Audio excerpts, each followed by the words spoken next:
પટેલ અરવિંદભાઈ બેચરભાઈ, ગામ કુંડલ, તાલુકો સાણંદ, જિલ્લો અમદાવાદ. આ અમારા બધું 2800 વીઘાનું આ કેનાલના કારણે નુકસાન થાય છે. કારણ કે અમે વારંવાર જણાવેલું છે કે અમારા સાયપર ઊંચા કરો. જેણે આ સાયપર બનતા હતા તે વખતે હું અહીં આવેલો. આ મારું ખેતર છે. હું અહીં આવીને એવું બોલેલો કે કારકુન સાહેબ અમારા સાયપર ઊંચા કરો. તો કારકુને એવું કીધું કે જે પ્રમાણે સરકારે કીધું ને એ પ્રમાણે અમે કરવાના છીએ. બરોબર, એટલી મારી વિનંતી કે આ સાયપર હજુ પણ ઊંચા કરો. નામ વાઘેલા અરવિંદસિંહ વનરાજસિંહ, ગામ કુંડલ, તાલુકો સાણંદ. અમે આ કેનાલની વારંવાર રજૂઆત કરી છે બધા અધિકારીઓને, કારકુન સાહેબને, બધાને વારંવાર કે સાહેબ આ કેનાલની સાફ સફાઈ તમે સમયાંતરે કરો, ટાઈમસર કરો, પણ કોઈ ધ્યાન દોરતું નથી. કેનાલ રોડ આજુબાજુ સફાઈ કરી અને આ બાજુ ઉરાણ છે, અમે અત્યારે બતાવવા તૈયાર છીએ. આ એના હિસાબે આ સાયપર તલકાય છે અને અહીં આ બધી જમીન આખો પાક અમારો નિષ્ફળ જાય છે ડાંગરનો. અને આ એક વર્ષથી નથી, વારંવાર આ જ વસ્તુ બને છે.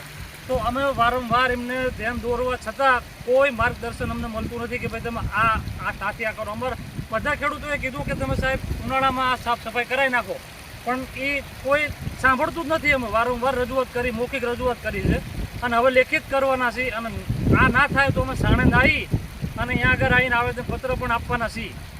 અમારા 400 વીઘા જમીન આગળ બધા ખેડૂતોનું બધું દેખાય છે. જુઓ, બધી ડાંગર ખડી જાય છે. વારંવાર રજૂઆત કરી અને વર્ષોનું છે. ઘણી ડાંગર પૂરતું નથી. આ ઘઉંમાં પણ પાણી પૂછી જાય છે, પણ કોઈ ધ્યાન દોરતું નથી. હાલમાં તમે સિંચાઈ વિભાગનો કોઈ સંપર્ક કર્યો? હાલમાં સિંચાઈ વિભાગનો સંપર્ક કર્યો, પણ બધાના ફોન સીધો આવે છે. અમારે કોનો સંપર્ક કરવો? આટલું પાણી જાય છે, એમાં કોનો સંપર્ક કરવો? એમાં કોનો સીધો આવે છે. સાહેબ આ કેનાલ સાફ કરવા વરમાં એક વાર આવે છે. એમાં સાહેબ ખાલી રોડની પાછળ જેટલી કેનાલ છે એટલી સાફ કરે છે. બાકી આગળ તમે જોવા આવો બધી કેનાલ બુરાણ છે. એની અંદર ઝાડ એટલા પડ્યા છે, આગળ પાળા એટલા કરી નાખ્યા. સાહેબ આ ઇરિગેશનવાળા કંઈ કહેતા કંઈ ધ્યાન દેતા નથી.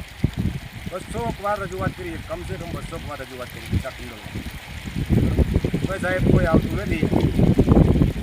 કેટલી 300 થી 350 400 વીઘા જમીન છે. આ બધી બુડ પર છે ડાંગર. બધી આ કેનાલના હિસાબથી હળી જાય છે. આ સાહેબ દર વચ્ચે છલકાય છે.